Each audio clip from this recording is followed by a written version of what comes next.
প্রিয় দর্শক বন্ধুরা, এই মুহূর্তের জন্য উঠে আসছে গুরুত্বপূর্ণ খবর আপডেট। এমসি নিয়ে এবার পদক্ষেপ, জোরালো তথ্য, খসড়া বিধি সংক্রান্ত সংবাদ থাকছে। তাই আর্জেন্ট ভিত্তিতে কোনো ইন্ট্রো না দিয়ে এই মূল খবরেই আমরা চলে যাচ্ছি। বন্ধুরা, রাজ্যের মাধ্যমিক ও উচ্চ মাধ্যমিক স্কুলগুলিতে ম্যানেজিং কমিটি অর্থাৎ এমসির মেয়াদ শেষে প্রশাসক নিয়োগের সিদ্ধান্ত নিয়ে মধ্যশিক্ষা পর্ষদ কিন্তু কিছুটা হলেও আপাতত পিছু হটল বিকাশ ভবনের চাপে। তারপরে স্কুল পরিচালন সমিতি নিয়ে স্কুল শিক্ষা দপ্তরের নয়া খসড়া বিধি সামনে এলো। খসড়ার নোটিফিকেশন ডেডলাইন 2রা জানুয়ারি। 1 মাসের ব্যবধানে সেটাই চূড়ান্ত হতে চলেছে, যেমনটা সামাজিক গণমাধ্যম সূত্রে উঠে আসছে।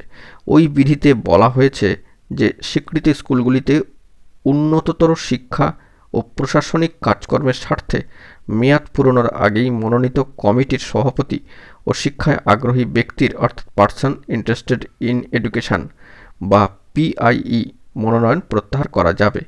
এমনকি অন্য কোনো আইনে যাই বলা থাকুক না কেন, পশ্চিমবঙ্গ মধ্যশিক্ষা পর্ষদ আইন 1963 ও 1972 সাল, যা ঘিরে প্রবল বিতর্ক শুরু হয়েছে। অত্যন্ত গুরুত্বপূর্ণ এই খবর কিন্তু উঠে আসছে। তবে এই বিষয় কিন্তু এই খসড়া বিধি নিয়ে জোর চর্চা চলছে এবং সেই নিয়ে কিন্তু নানান ধরনের মতামতও উঠে আসছে। তবে এই প্রসঙ্গে বলা অবশ্যই কিন্তু প্রয়োজন যে রাজ্যের কয়েক হাজার সরকারি স্পন্সর্ড স্কুলে ম্যানেজিং কমিটির মেয়াদ পেরিয়ে যাওয়ায় পর্ষদ গত বছরের ডিসেম্বরে স্কুলগুলিতে প্রশাসক নিয়োগে ডিআইদের নির্দেশ দিয়েছিলেন, কিন্তু স্কুল শিক্ষা দপ্তরের নির্দেশে সম্প্রতি তা বাতিলে বাধ্য হয় পর্ষদ। তারপরেই স্কুল শিক্ষা দপ্তর গত 2রা জানুয়ারির খসড়া সামনে এনেছে।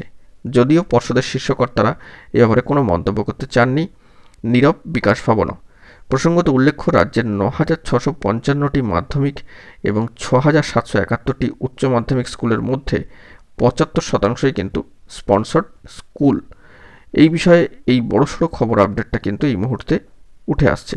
তবে পর্ষদ সচিব সম্মানীয় সম্প্রতি ডিআই মহাশয়দের যে নির্দেশ দিয়েছিলেন তাও কিন্তু বিশেষ তাৎপর্যপূর্ণ।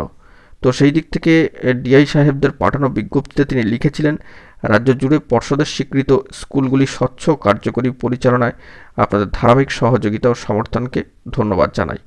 অত্যন্ত গুরুত্বপূর্ণ এই খবর আপডেট কিন্তু উঠে আসলো এই মুহূর্তে দাঁড়িয়ে।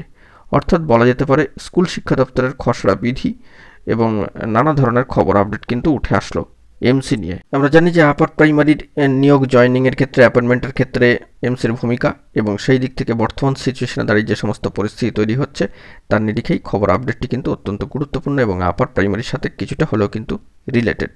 তাই খবরটিকে তুলে ধরতেই হলো। এখন এটুকুই। সকলে ভালো থাকবেন। সামাজিক গণমাধ্যম সূত্রে যে বার্তা উঠে আসলো সবটাই প্রোভাইড করলাম। চ্যানেলটিকে সাবস্ক্রাইব করে নিয়ে সঙ্গে থাকবেন। ধন্যবাদ।